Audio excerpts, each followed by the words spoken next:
কীরকম করে যেন একটা বসে আছে, মানে পা ফোল্ড করে নাকি? পা ফোল্ড করে, মানে কি মানে উবু হয়ে বসে যেরকম ওরম করে বসে আছে মেয়েটা।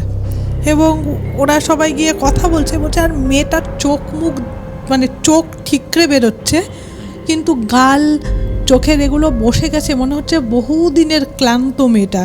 এবং শরীরে মানে শরীরটাও ভীষণ রকম ফ্যাকাশে হয়ে গেছে, ওইটুকু বাচ্চা মেয়ে, জ্বর টর নেই কিন্তু কিছু।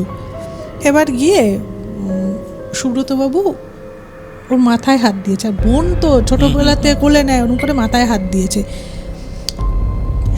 ছিটকে চলে গিয়ে বলছে যে দুটো হাত দেওয়ালে দিয়ে, আমি যেহেতু ওনার ঘটনাটা মুখে শুনেছি সেজন্য আমি মানে ঘটনাটা জানি না সঠিক কীরকম করেছে, বলছে দুটো হাত দেওয়ালে দিয়ে মানে দেওয়াল বেয়ে উঠে যাওয়ার মতন একটা ভঙ্গিমা করেছে ওই বাচ্চা মেয়েটা।